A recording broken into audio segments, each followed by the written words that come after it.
லூக்கா 9:1 வாசிங்க. லூக்கா 11:14 இன்னொரு ஆள் எடுத்துக்காங்க.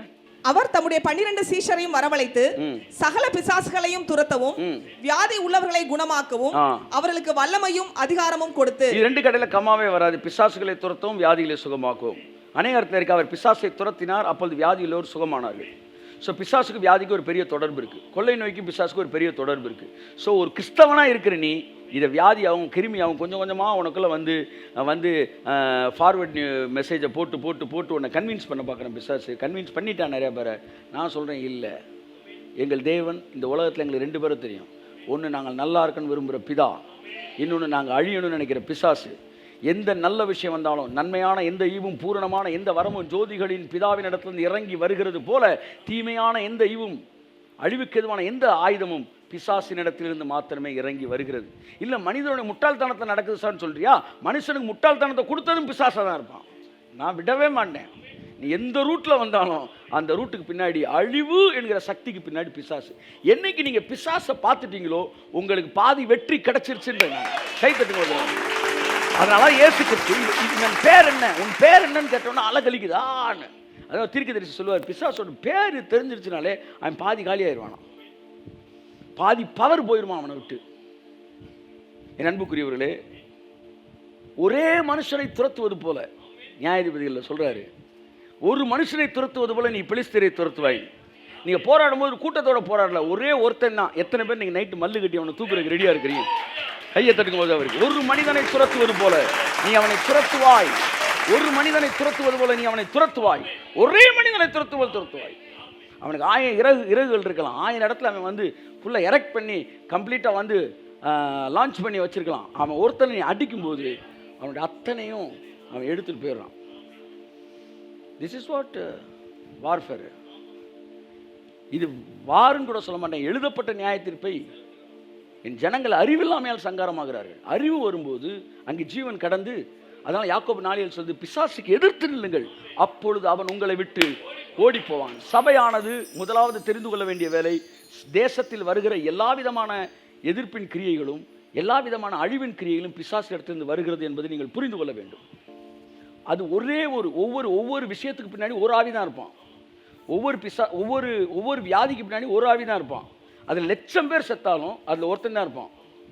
அதான் அழகாக பைபிள் சொல்லுது, உன் பக்கத்தில் 1000 பேரும் டக்குன்னு செத்து விழுந்தாலும், வலது பக்கத்தில் 10,000 பேர் செத்தாலும், அதுக்கு பேர் தான் பிளேக்கு, அதுக்கு பேர் தான் கொள்ளை நோய். அப்படி விழுந்தாலும் அது உன்னை அணுகாது. கை தட்டுங்க அவருக்கு, அது உன்னை அணுகாது. உங்கள் பக்கத்தில் யாராச்சும் 10,000 பேர் செத்துருக்காங்களா? சைனாவில் செத்துருக்காங்க 300 பேர். அதுக்கே நீ பாடிக்கிட்டு இருக்கிற? உன் பக்கத்தில் 10,000 கணக்கு தெரியுமா? டெட் பாடி இங்கே படுக்க வச்சா எவ்வளோ தூரம் இருக்கும்? நம்ம குமாரம் வரைக்கும் போகும். 10,000 டெட் பாடி அப்படியே கிடக்கும், குமாரம் வரைக்கும் கிடக்கும். அப்படி டெட் பாடி கிடந்தாலும் அது உங்ககிட்ட வரவே வராதான். இங்கிட்ட 1000 டெட் பாடியை படிக்க எவ்வளோ தூரம்? அவ்வளவுலாம் வந்தாலே ஒன்றுமே ஒன்று நெருங்காதுன்னா, நீ எங்கேயோ கேரளாவில் வந்துருச்சு, பாம்பேயில் வந்துருச்சு, நீ எதுக்கு பயப்படுற? உன்னை அது அணுகாது. எல்லாம் சொல்லுங்க, என்னை அது அணுகாது. கரங்களை கட்டி கத்த கண்டி சொல்லுவேன். உட்புறத்தை சுத்தப்படுத்திக்கிட்டு இருக்கிறேன். டாக்டர்லாம் வெளியில் உன்னை சுத்தப்படுத்திக்கிட்டு இருக்கிறான். நான் உன்னை உள்ளே சுத்தப்படுத்திக்கிட்டு இருக்கிறேன். உள்ளே இருக்க நோய் கிருமி, பயம் என்கிற கிருமி, அறியாமை என்கிற கிருமி, அவன் இன்ஃப்ளூயன்ஸ் என்கிற கிருமியெல்லாம் இப்போ நான் இயேசு ரத்தத்தில் தொடச்சி எடுத்து உன் உட்புறத்தை நான் சுத்தமாக்குறேன். எழுதி வைத்துக் கொள்ளுங்கள், வெளிப்புறம் சுத்தமாகும்படிக்கு உட்புறத்தை முதலாவது சுத்தப்படுத்துங்கள். உள்ளே சுத்தமாகிறது என்றாலே வெளியே சுத்தமாயிரும், இந்த தேசம் சுத்தமாயிரும். சபை மெடிக்கல் டேர்ம்ஸ்ல பேச ஆரம்பிச்சிருச்சு. ஒரு தீர்க்கதரிசியின் செய்தியாக அந்த மாலை நேரத்தில் நான் பேசிக்கிட்டு இருக்கேன். I want to be the voice of God. I want to be a prophetic voice. சபைக்கு ஒரு தீர்க்கதரிசியா பேசிக்கிட்டு இருக்கிறேன். சபையை நோக்கி ஒரு கூக்குரல் எடுக்கிறேன். நீங்கள் மருத்துவத்தினால இன்ஃப்ளூயன்ஸ் ஆகிருக்கிறீங்க. சபை என்பது மெடிக்கல் டேர்ம்ஸ் என்ன சொல்ல மெடிக்கல் சயின்ஸோட ஓடிட்டு இருக்கு. ஆனா தேவன் அவனை ஸ்பிரிச்சுவல் வேர்ல்டுக்குள்ள கூப்பிட்டுக்கிட்டு இருக்கிறார். 2 எஜமானனுக்கு நீ ஊழியம் செய்ய முடியாதியா?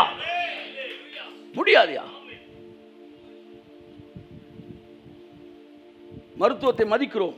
வசனத்துக்கு எதிராக இருந்தால் அதை நாங்கள் வன்மையாய் கண்டிக்கிறோம்.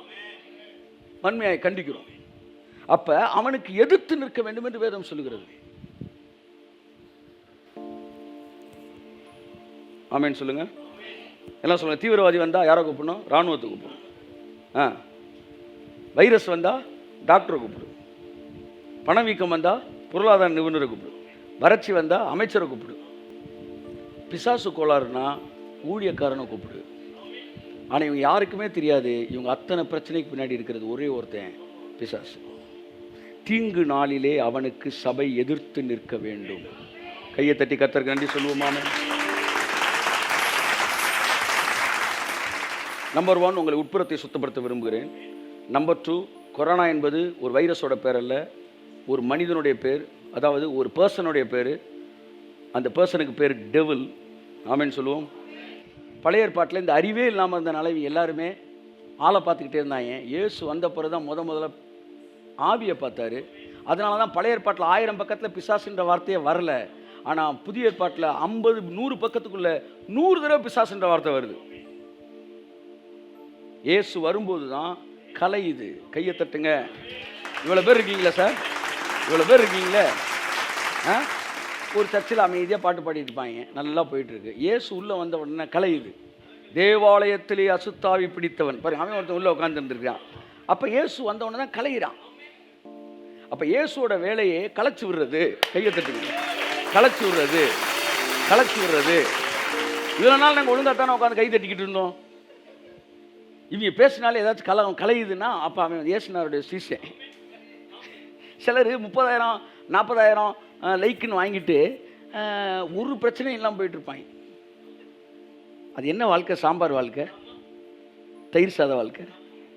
10,000 லைக், 10,000 வியூவர்ஸ் இருந்தாலும் 40,000 வியூவர்ஸ் வச்சுருப்பாங்க. சத்தமே இல்லாமல் யார் ஊர் வம்பு நமக்கு எதுக்குன்னு போவாங்க.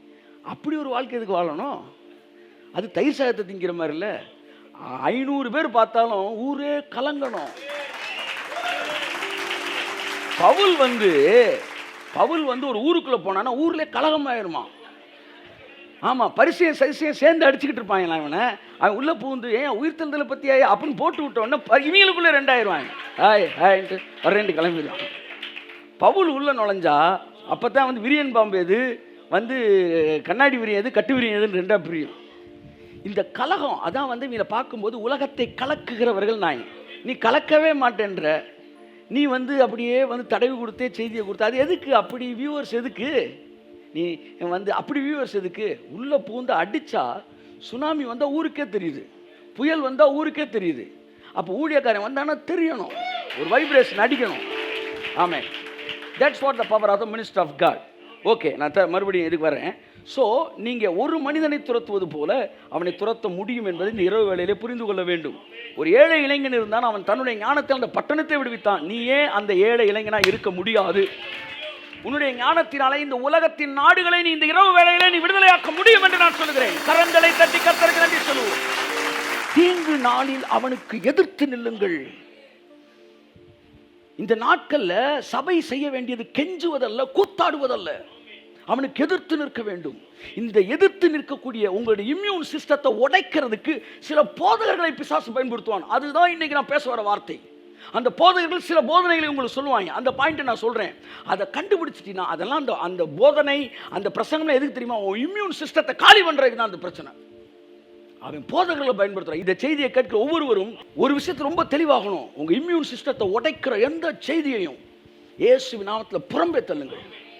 தீங்கு நாளில் அவனுக்கு எதிர்த்து நிற்க வேண்டும். என்னுடைய செய்தியின் 25% நான் நின்றுகிட்டு இருக்கிறேன். தீங்கு நாளில் எதிர்த்து நிற்க வேண்டும். என்னுடைய கேள்வி, ஜீவனுள்ள நாளெல்லாம் நன்மையும் கிருபையும் என்னை தொடரும் என்கிற வார்த்தை தான் பைபிளில் இருக்கு. அப்போ என் உயிர் இருக்கிற எல்லா நாளுமே நன்மை தான் இருக்கான், தீமன் ஒன்னே இல்லை. அப்புறம் எங்கிட்ட தீங்கு நாள்னு ஒன்று வருது? இதே என்னுடைய கேள்வி. நம்பர் 1. நம்பர் 2, ஜீவனுள்ள நாளெல்லாம் எருசலேமின் வாழ்வை காண்பாய். எல்லா நாளுமே நமக்கு சமாதானம் தான். ஸோ அங்கேயும் தீங்கு நாள்னு ஒன்றே நமக்கு இல்லை. நல்லா தெரிஞ்சுக்காங்க, நல்லா தெரிஞ்சுக்கணும் சபையே. உனக்கு வாழ்க்கைன்னா மேடு பள்ளம் இருக்கத்தான் சார் செய்யும். உனக்கு இருக்கும், எனக்கு இருக்காது. ஏன்னா நீ வந்து ஊராட்சி ஒன்றியம் போட்ட ரோடு, ஆனால் நீதிமானின் பாதை ராஜபாதை, ஹைவேஸ். அதனால் பிரயாணத்தில் மேடும் உண்டு, அதை தூக்குங்க போத. அது ஒரு அவிசுவாச அறிக்கை. ஏனென்றால் ஜீவனுள்ள நாளெல்லாம் நன்மையும் கிருபையும் நம்மை தொடரும்.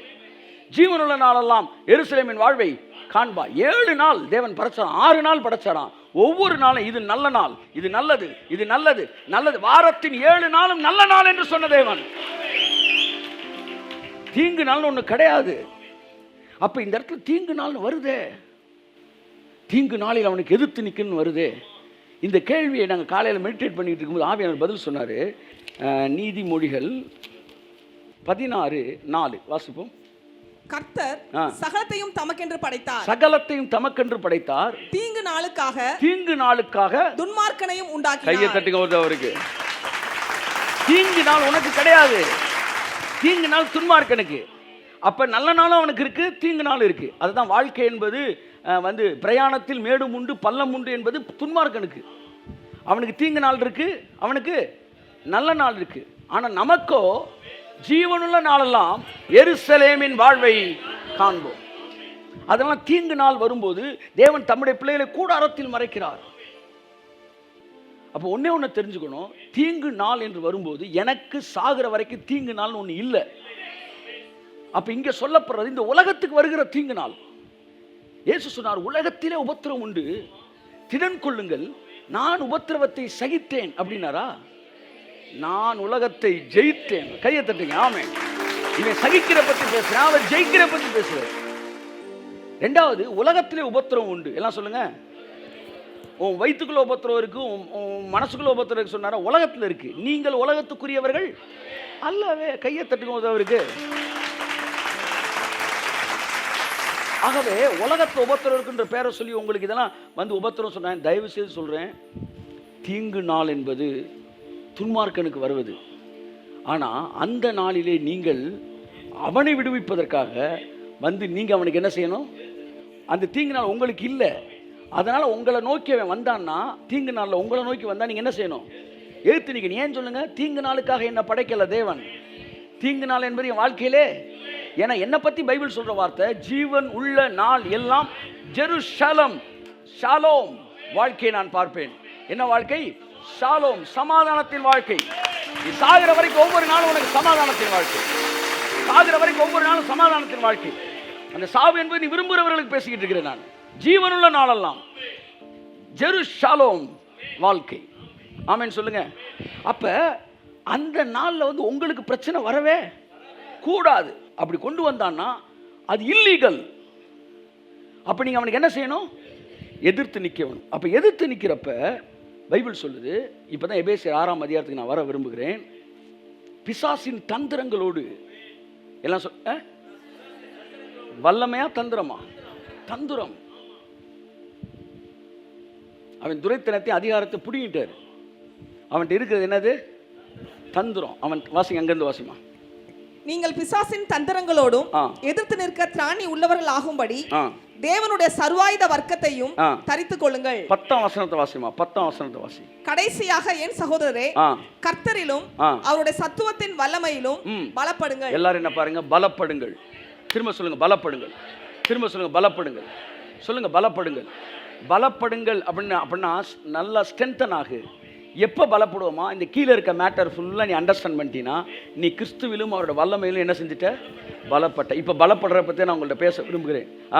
பலப்படுங்கள். வாசி வாசிக்கிறோம். நீங்கள் பிசாசின் தந்திரங்களோடு எதிர்த்து நிற்க திராணி உள்ளவர்கள் ஆகும்படி. அவன் தந்திரம் தெரியுமில்ல உங்களுக்கு? இங்கிட்டு அடிச்சுட்டு உங்களை அங்கிட்டு கையை காட்டுவான். ஒருத்தனை வந்து தீயிலையும் தண்ணியிலையும் தள்ளி விட்டுட்டு 3 கையை காமிச்சான். நிலாடா நிலா அப்படின்னா பிசாசு ஒன்ன இங்கிட்டு தட்டிட்டு அங்கிட்டு பாரு வைரஸ்ரா, வைரஸ், வைரஸ். இங்கிட்டு பாரு பாக்டீரியா, பாக்டீரியா. ஒன்று எல்லாம் வைரஸ், வைரஸ். பிசாசுக்கு இருக்கிற பெரிய தந்திரமே ஒன்று டீவியேட் பண்ணி வருது. ஆனால் இயேசு மட்டும் எல்லாம் 3 பாரு, அப்புறம் எல்லாம் 3 பார்த்தேன். என்ன நானா பாரு, இப்போ சப்புன்னு கொடுத்தாரு. எல்லாம் நெச்சு சந்திரனை பார்த்துக்கிட்டு இருக்கிறாங்க. இவர் வந்து சந்திரனை பார்க்கல, ஆவியை பார்த்தார். அங்கே தானே நிற்கிறான் சந்திரன்ட்டார். எல்லாம் சொல்லுங்க. எல்லாம் சந்திரனை பார்த்தப்ப இயேசு மட்டும் சந்திரனை பார்த்தாரு.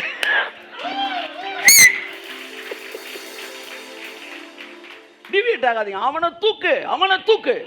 உன் முழு பார்வையும் எதிரியின் மேல் இருக்க வேண்டும். இன்று இரவு அவன் குட்டிமி இயேசு நேரத்தில் புட்டிங்க எறிகிறான். ஆமென் ஆமென் ஆமென். பிசாசின் தந்திரங்களோடு எதிர்த்து நிற்க திராணிகள் வராகும்படிக்கு தேவனுடைய சர்வாயுத வர்க்கத்தையும் தரித்துக் கொள்ளுங்கள். சர்வாயுத வர்க்கத்தை தரித்துக் கொள்ளுங்கள். அடுத்து, ஏனெனில் மாம்சத்தோடும் இரத்தத்தோடும் அல்ல, இரத்தத்தோடும் நமக்கு போராட்டம். கையத்தட்டே. இவ்வளவு நேரம் ஆவியானவர் பேசுறதுக்கு இன்னைக்கு வார்த்தையை இப்ப கொடுக்கிறாரு உங்களுக்கு. மாம்சத்தோடு இரத்தத்தோடு உனக்கு போராட்டம் கிடையாது. இந்த ஊசியை போட்டா அந்த ஊசியை போட்டா பாக்டீரியா வைரஸ் படிக்கட்டும், அதுக்குன்னு ஒரு குரூப் படிச்சுக்கிட்டு இருக்காங்க, படிக்கட்டும். நாங்க படிச்சதுதான் சார் நாங்க பேசுவோம். ஆனா ரிசல்ட் இருக்குதா இல்லையா? கையை தட்டுக்கு. ஆமென். இது வருகிற நாட்கள்ல பாருங்க, வந்து இந்த தேசம் மருத்துவ உலகம் எல்லாம் அப்படியே மாபெரும் வியந்து நிற்கத்தக்க அளவில் தேவன் பெரிய காரியங்கள் பூமியில தன் வல்லமையை கட்டவிழ்த்து செய்ய போகிறார். It's going to be done in Jesus name. மாம்சத்தோடு இரத்தத்தோடு நமக்கு போராட்டம் இல்ல. அடுத்து, துரைத்தனங்களோடும் அதிகாரங்களோடும் இப்பிரபஞ்சத்தின் அந்தகார லோகாதிபதிகளோடும் வான மண்டலங்களில் உள்ள பொல்லாத ஆவிகளின் சேனைகளோடும் நமக்கு போராட்டம் உண்டு. நமக்கு ஒரு போராட்டம் உண்டு, யுத்தம் உண்டு, ஃபைட் உண்டு. யாரோட? தந்திரத்தோட. நல்லா கவனிங்க, என்ன பாருங்க. வல்லமையோடு போராடணும்னா உங்களுக்கு வல்லமை வேணும். தந்திரத்தோட போராடணும்னா உங்களுக்கு அறிவு வேணும். கையை தட்டுக்கும் அவருக்கு. அதனால இப்போ உங்களுக்கு ஞானத்தை கொடுக்குறேன். பிசாசோட போராட்டம் இருக்கு சார். காலங்கத்தால எந்திரிச்சு நீ பாட்டுக்கு தண்டால போட்டு ஒரு ராபா காபாலாபா இல்ல, கபாலத்துக்குள்ள இருக்கலாம். நல்லா அந்நிய பாஷை பேசுற, ஆனா அறிவு மட்டும் மேல்மச்சு பழுதா இருக்கு. என் ஜனங்கள் அறிவில்லாதவர்கள் சங்காதமானார்கள். 10 கன்னிகையில் 5 பேர் புத்தி உள்ளவர்கள், 5 பேர் புத்தி இல்லாதவர்கள். கிறிஸ்தவம் வந்து விழுந்து போன காரணம் சக்தி இல்லாததினால் அல்ல, புத்தி இல்லாததினால். இந்த இரவு வேளையிலே ஒரு ஏழை இளைஞன் தன்னுடைய ஞானத்தினாலே அந்த பட்டணத்தை விடுவித்தான். 10 அதிபதிகளை பார்க்கலாம், தேசத்திலே பலமுள்ள 10 அதிபதிகளை பார்க்கலாம், பெரிய பெரிய ஜீனியஸை பார்க்கலாம். ஞானமே எல்லாவற்றிலும் உயர்ந்ததாக இருக்கிறது. ஞானம் என்ன? உன் சத்துருவை எதிராளியை கண்டுபிடிப்பது. அடுத்த வாசம் 13. ஆகையால் தீங்கு நாளிலே அவைகளை நீங்கள் எதிர்க்கவும் நீங்க என்ன செய்யணுமா? எல்லாம் சொல்லுங்க. சர்வாயுத வர்க்கத்தை தரித்து கொள்ளுங்கள். நான் உங்களுக்கு சொல்ற ஒரே ஒரு விஷயம், அது ஒரு 6 ஆயுதம் இருக்கு. நான் ஒரே ஒரு விஷயத்தை உங்களுக்கு சொல்ல விரும்புகிறேன். 6 ஆயுதத்தை அதை பற்றி போட்டிருக்கேன். என்னென்ன போட்டிருக்குமா? 14. சத்தியம் என்கிற கச்சை, நீதி என்கிற மார்க்கவசம், ஆயத்தம் என்கிற பாதரட்சை, விசுவாசம் என்னும் கேடகம், இரட்சணியம் என்னும் தலைச்சீரா, வசனம் என்கிற பட்டயம். 6. இதில் 7வது ஒன்று சேர்க்குறாங்க, வேண்டுதல் விண்ணப்பம்னு.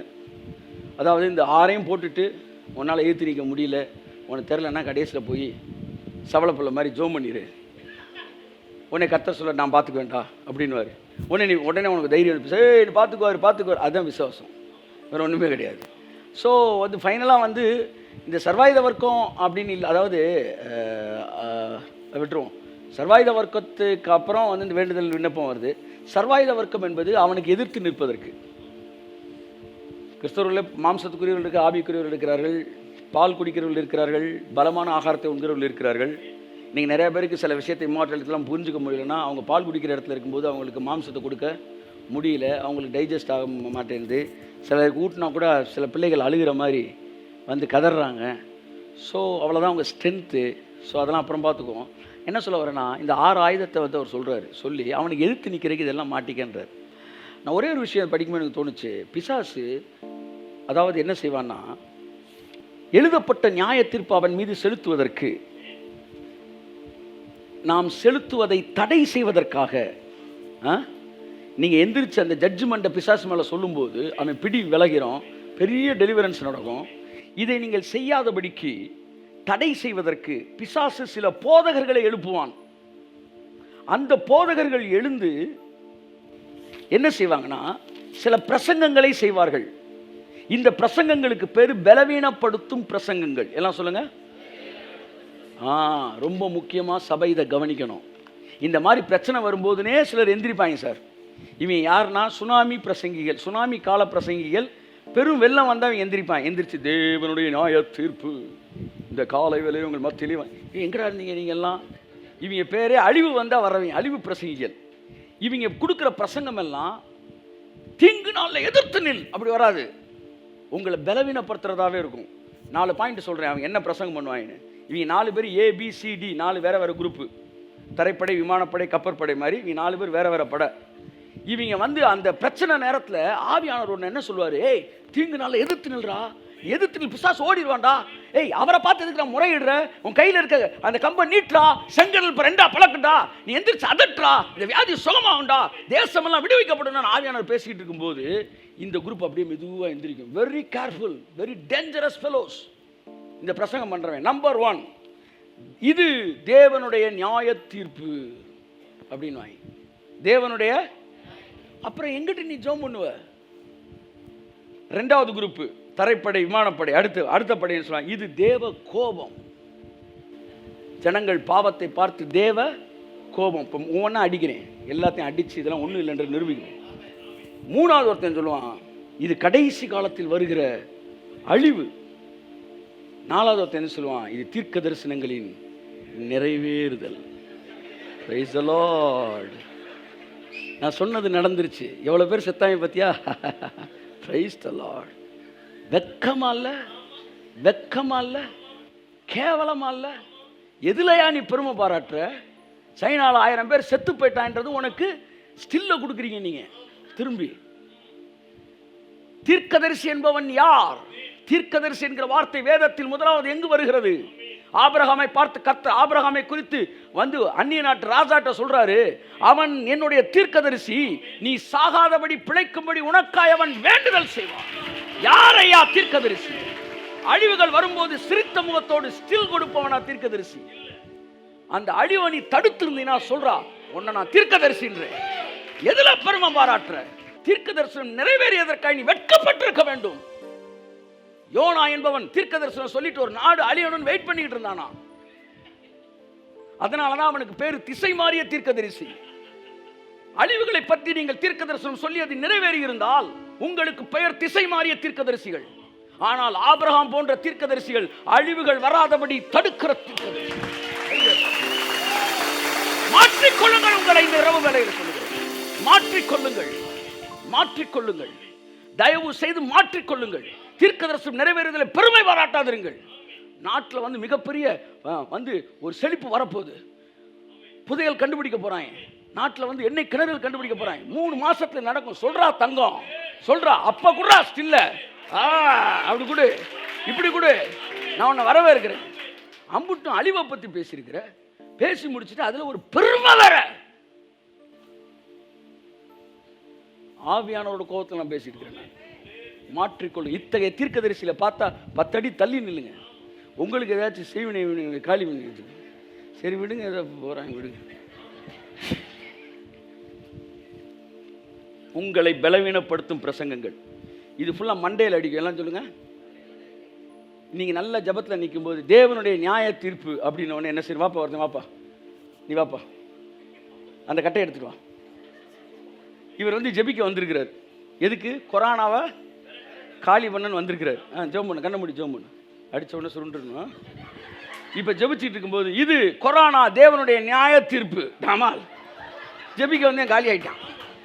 எந்திரி திரும்ப. அடுத்து மறுபடியும் இன்னொரு குரூப் ஜெபிக்க வரான். ஆண்டவரே எங்கள் நாட்டில் கொரோனா விரட்டுங்க. இது தேவனுடைய கோபம். கிளப்பிட்டாங்க. அடுத்த படத்தில் நீ தான் சைடாகி ஏற்கனவே. அடுத்து திரும்ப ஜெபம் பண்ணு, ஜெபம் பண்ணு. ஆண்டவரே கொரோனாவை நீக்குங்க சொல்லுங்க. இது கடைசி நாள் வரும் அழிவு. திரும்ப எந்திரி. ஆண்டவரே கொரோனாவை தீக்கு. நான் தீர்க்கதரிசி, நான் சொல்லியிருக்கேன், நீ என்ன ஜெபம் பண்ணிக்கிட்டு இருக்கிற? இப்படி மண்டையில் போட்டுக்கிட்டு ஏன் மண்டையில் அடிச்சுன்னு சொல்லுங்க. இந்த வார்த்தையெல்லாம் தலைக்கு தான் போகும். உன் சிந்தனையில் போய் உன்னை வீக்காக்கும், உன் தைரியத்தை உடைக்கும். அதனால் உன்னால் எதிர்த்து நிற்க முடியாது. ஆனால் நீ எதிர்த்து நிற்கணும்னா பைபிள் சொல்லு, இந்த மாதிரி விஷயத்தை உள்ளே வாங்காமல் இருக்கணும்னா ரட்சிப்பு சிலுவையில் இயேசு என்ன முடிச்சாரு அப்படின்றத கண்டுபிடிச்சு அதை எடுப்பான். கண்டுபிடிச்சு அந்த ரட்சண்யம் என்கிற தலைச்சீராவை உன் தலையில் இப்படி மாட்டிட்டீனா கையை தட்டு. ஆமென், ஆமென். இப்ப இவர் ரொம்ப தெளிவா இருக்கிறாரு. என்ன தெளிவுனா, இயேசு அவர்தாமே எங்களுடைய பாடுகளை ஏற்றுக்கொண்டு எங்களுடைய துக்கங்களை சுமந்தார். நம்முடைய மீறுதல்கள் நிமித்தம் அவர் காயப்பட்டார். நம்முடைய அக்கிரமம், உன் அக்கிரமம் அப்படின்னா இவன் தெளிவா இருக்கிறான். இது இப்ப ஜெபம் பண்ணியா கொரோனா? இப்ப ஹெல்மெட் போட்டிருக்கையா? ஜெபம் பண்ணிடுறியா? உடனே சொல்கிறேன், உன்னுடைய பாவம் பாட்டு போட என் அக்கிரமங்கள் நிமித்தம் அவர் நொறுக்கப்பட்டார். கையத்தட்டு. இது தேவ கோபம். அவன் சொல்றான், இனி இது நோவா காலத்தில் உண்டான வெள்ளம் போல் இருக்கும், இனி உண்மையில் நான் கோபப்படுவதில்லை என்று நான் ஆணையிட்டேன். ரெட்டிப்பை பற்றிய தெளிவு இவன் மைண்ட்ல இருக்கு. அதனால இவன் மைண்டுக்குள்ள இந்த பலவீனப்படுத்துற பிரசங்கம் உள்ள நுழையவே. கையை தட்டு.